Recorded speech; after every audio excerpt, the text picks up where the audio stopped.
নিশ্চয়ই আপনি নিজের কাছে এই প্রশ্ন করেন যে যখন সবকিছু অসম্ভব লাগছে তো এই পরিস্থিতি কিভাবে বদলাবে।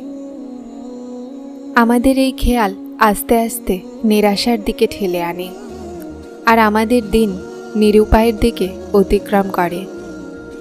আর চোখ একটা আশায় থাকে।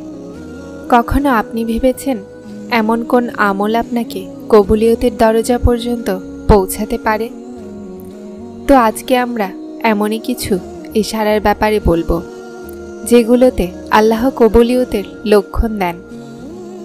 দোয়াগুলোতে আল্লাহ তাআলা আমাদেরকে বিশ্বাস দেন যে কোনো দোয়ায় কখনোই বৃথা যায় না।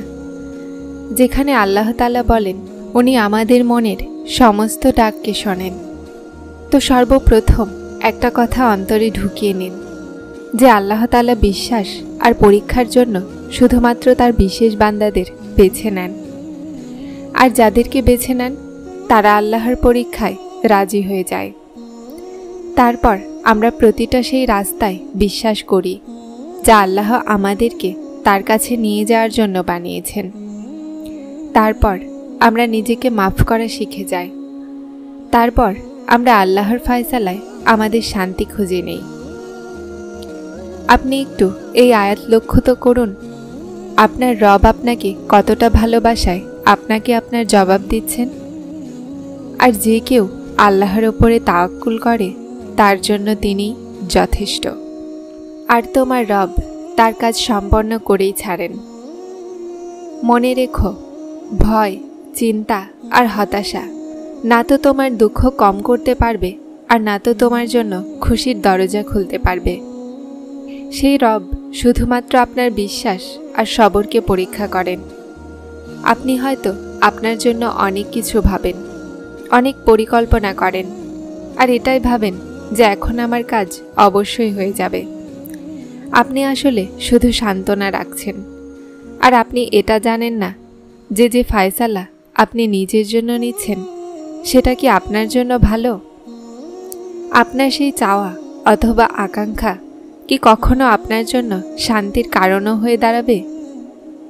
মনে রাখুন, একজন মানুষ আল্লাহ ছাড়া কিছুই নয়। না সে বাস্তবিকভাবে দুনিয়াবাসীর থেকে কোনো খুশি কিনতে পারে আর না সঠিক রাস্তা। তিনি আপনাকে শুধু বলতে চান যে কে আছে আপনার ভাঙা হৃদয়কে জুড়তে পারে। আল্লাহ আপনার মনকে পর্যবেক্ষণ করেন আর যখন তিনি আপনার মনের কথা জানেন তখন তিনি আপনাকে খালি হাতে ফেরান না। আল্লাহ তাআলা বলেন, নিশ্চয়ই তোমার আল্লাহ খুব নিকটে আর জলদি কবুল করতে চলেছেন। আপনি তো সেই সৌভাগ্যবান যে আল্লাহর দরজায় এসেছেন। আপনার তো হতাশ হওয়াই উচিত নয়। আর সেই সত্তার ওপরে কেন হতাশ হবে যার কোণেই এই দুনিয়া? সেই রব আপনার ভাঙা হৃদয়কে অনেক কাছ থেকে দেখেন আর সেটাকে জুড়ে দেন। সেই সত্তার ওপরে কিসের হতাশা? নিজেকে প্রশান্ত করে নাও।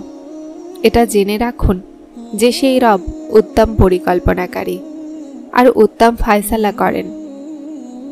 আল্লাহ বলেন যে এক পরিকল্পনা তুমি বানাও আর এক পরিকল্পনা আল্লাহ বানান। আর নিশ্চয়ই আল্লাহ উত্তম পরিকল্পনাকারী। তার জবাবেও হিকমত লুকিয়ে থাকে আর তার নীরবতায়ও হিকমত লুকিয়ে থাকে। আপনি শুনুন মন দিয়ে যা তিনি বলেন। যে রাস্তা আল্লাহ তাআলার সাথে জুড়ে যায় সেটা উত্তম হয়। আল্লাহ তাআলার দিকে যাওয়া প্রতিটা রাস্তা মনকে শান্ত করে দেয়। এমন অনুভব হয় যে একা থাকা সত্ত্বেও কেউ সাথে আছে।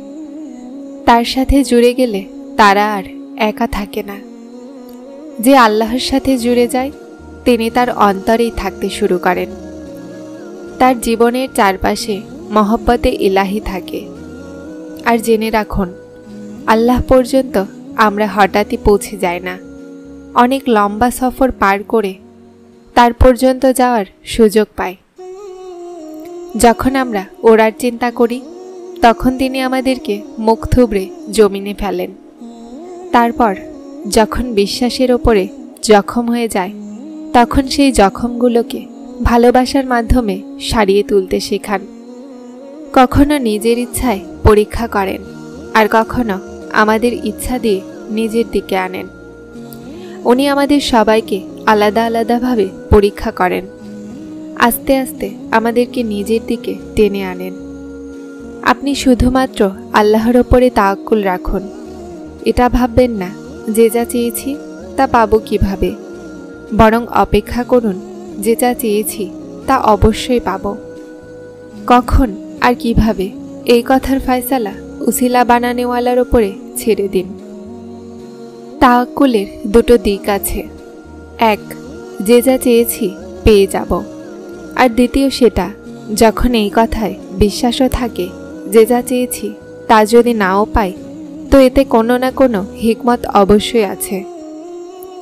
আমরা প্রথম রাস্তা পর্যন্ত তো পৌঁছে যাই, কিন্তু দ্বিতীয় রাস্তায় পৌঁছাতে অনেক সময় লাগে, কেননা মন এটা মানে না যে যা চেয়েছি তা পাবো না।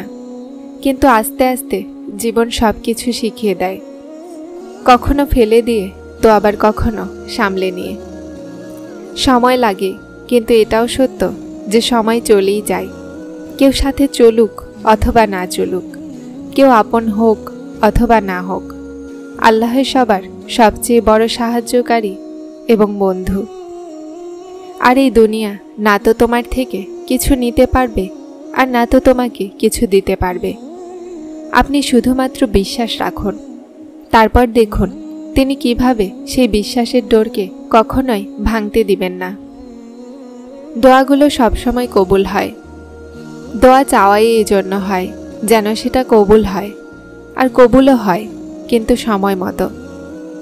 শুধু অপেক্ষা দরকার। দোয়াগুলো অদৃশ্য, কেউ দেখতে পায় না, আর না কেউ শুনতে পায়, কিন্তু যখন কবুল হয় তো দেখাও দেয় আর শুনতেও পাওয়া যায়। শোনো, সফর এখন খতম হতে চলেছে, মঞ্জিল তোমার নিকটে। নিশ্চয় তোমার অশ্রু খুশির হবে, তোমার জীবন আবার হাসি খুশিতে ভরে যাবে ইনশাআল্লাহ। আর সাথে আমি তাদের সবার জন্য দোয়া করব যারা কমেন্টে আমার কাছে দোয়া করার জন্য রিকোয়েস্ট করেছে। আল্লাহ তাআলা আপনাদের সবার জীবনে এতটা খুশি দিয়ে দিক যেন আপনাদের অন্তর পুনরায় আর কোনো দুঃখের শিকার না হয়। আল্লাহ তাআলা আপনার চাওয়া এক এক দোয়াতে কোন বলে দিক। আল্লাহ আপনাদের সবাইকে তার হেফাজতে রাখুক। যারা চ্যানেলটিতে নতুন এসেছেন তারা সাবস্ক্রাইব করে হেদায়েতের সাথে থাকুন। আসসালামু আলাইকুম।